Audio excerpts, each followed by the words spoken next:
we doing, folks? And welcome to Movie Madness with Maka B. I've just finished a double feature at the cinema of A Quiet Place Part 2 and this movie, A Hitman's Wife's Bodyguard. Now, I haven't actually seen the first film, so I can't give it a comparison in terms of how it works effectively as a sequel. I don't know why I haven't seen the first film, because I'm a big fan of Ryan Reynolds. I've seen clips and things online and they look hilarious. So at some point I'll probably check out that first movie. But we're here for this second one. So one main thing I have to say is this film is chock-a-block with Ryan Reynolds' slapstick stylings. And by slapstick stylings, I mean it's very reminiscent of the kind of comedy and characteristics that we get from him in the Deadpool movies. That very, talking to himself, making, insider jokes, very stupid comedic moments, but stupid in a positive way. I cannot complain. I absolutely loved it.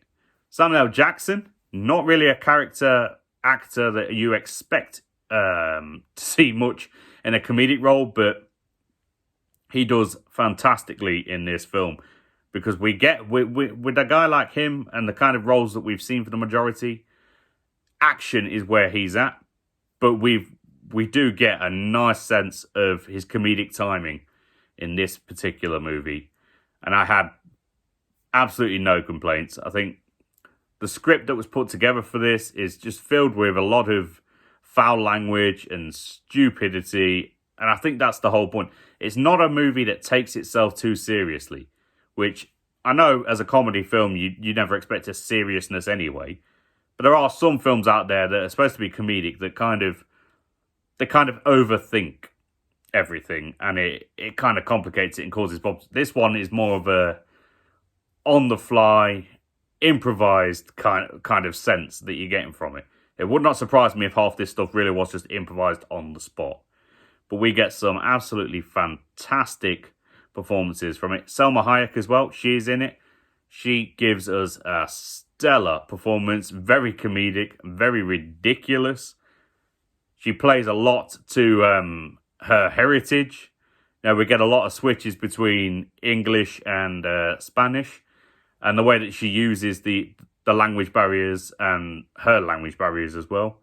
Because we know she can speak English, but she still has her original accent, which I think adds to the authenticity of her character, as well as adds to the hilarity when she's speaking really fast, and it's like you see characters starting to get a little jumbled trying to figure out what the hell's happening. I think that absolutely builds on the hilarity and the comedic timing that she can offer. So I have no complaints. Sorry, I have an itch. I have no complaints there. Absolutely love this film. As I said, I haven't seen the first one, so I can't give it a comparison in terms of how it was, or how it compares to the first one. So as a standalone film, absolutely just a fun-loving, I think it was like about 2 hours or less, I think this film was on for. But it was just fun-loving, stupid, with everything that's going on in the world right now, this is a film I would absolutely recommend checking out, because you haven't got to think about anything. It's literally just a lay there and laugh kind of situation. We get Antonio Banderas in it as well. He's playing the main baddie. Didn't know he was going to be in it because I did no research on this film. But I think he gives a pretty solid villainous performance for this film. Because most of the stuff I've seen Banderas in was more like when I was younger, like Spy Kids. So more of a heroic role, Zorro, those kind of things. So to see it flipped and have him go from the heroic roles over to the villainous role, he made the transition quite well. I have no faults to make with that one.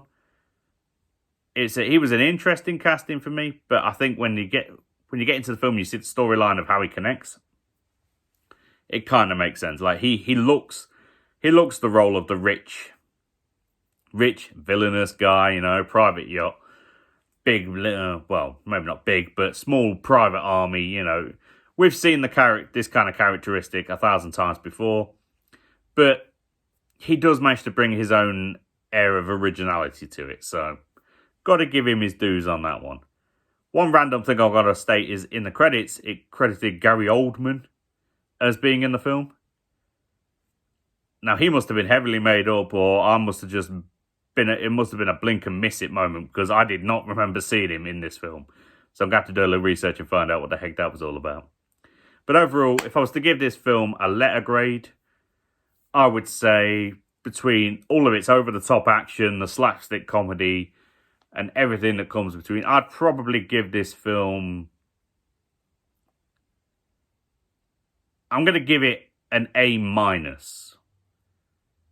I think. Actually, no. No, I'm going to give it a B+, actually.